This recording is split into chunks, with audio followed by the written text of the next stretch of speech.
یہ تو ان لوگوں کی کہانی ہے جنہوں نے بتوں کو پوجا اور ان کو وہ پروٹوکول دینے لگے، وہ تعظیم دینے لگے، وہ محبت دینے لگے جو اللہ کا حق ہے، جس نے پیدا کیا ہے۔ دیکھیں، میری اولاد ہے تو میری اولاد کسی کو تعظیم دے تو میں اس کو گوارا کروں گا، آپ کی اولاد تعظیم دے گوارا کریں گے، لیکن باپ والی تعظیم کسی کو دے تو وہ تو آپ گوارا نہیں کریں گے، میں بھی گوارا نہیں کروں گا، چونکہ یہ تو اللہ نے مجھے اور آپ کو اعزاز دیا ہے نا۔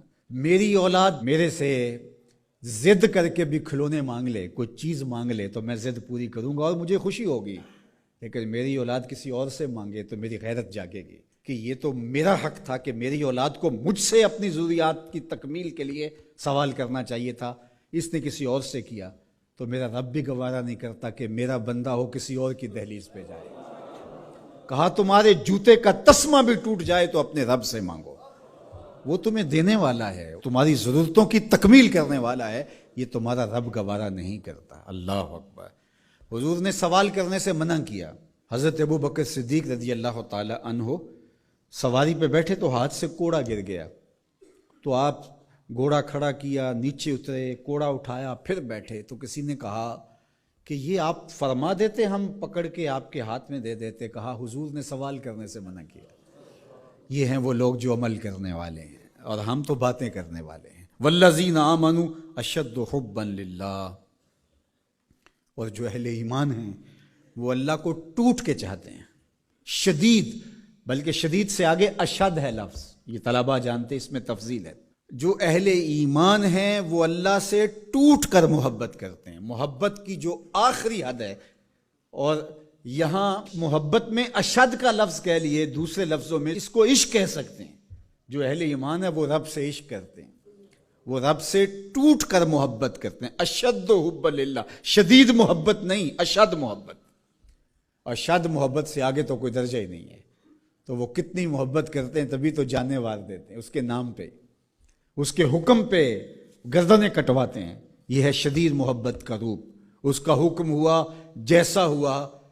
ذرا دیکھیے یہ کتنے لوگ ہیں، آپ کوئی شہر سے آیا ہے، کوئی دیہات سے آیا ہے، کوئی دوسرے شہر سے آیا ہے، کوئی گلیوں سے نکل کے آ گیا ہے، تو یہ کیوں بھاگے بھاگے آ رہے ہیں؟ آج کل تو کسی کے پاس 10 منٹ نہیں ہے، تو آپ کہیں گے جمعہ ہے، رب کا بلاوا ہے، آگے یہاں میں چاہوں تو 1 گھنٹہ گفتگو کروں، آدھا کروں، آپ بیٹھے رہیں گے، پھر چلے جائیں گے۔ ابھی گھر جا کے کمر سیدھی نہیں ہوگی تو پھر مسجد سے بلاوا آئے گا، آپ پھر بھاگے چلے آئیں گے۔ تو وہ مالک اس محبت کی لاج رکھنے والا ہے۔ یار اللہ سے محبت بہت بڑی دولت ہے، آج اللہ سے محبت ہم بھول گئے ہیں۔ حضور علیہ الصلاۃ والسلام کی محبت بھی اللہ کی محبت ہے، یہ بات ذہن میں رکھیے گا۔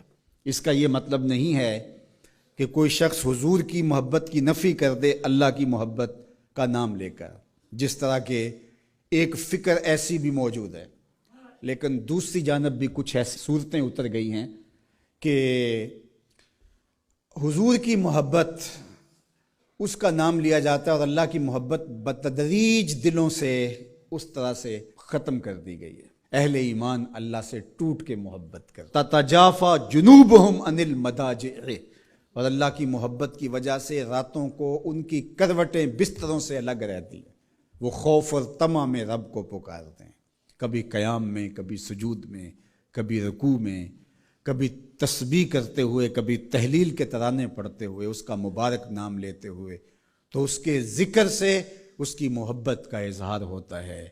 نماز پڑھو تو ڈوب کے پڑھو، سجدہ کرو تو ڈوب کے پڑھو، گویا تم اپنے مالک کی دہلیز پہ اپنا سر رکھ دیا ہے، اور پوری تندہی کے ساتھ اس کے حضور سجدہ ریزیاں کرو، چونکہ وہ ہمارا خالق ہے،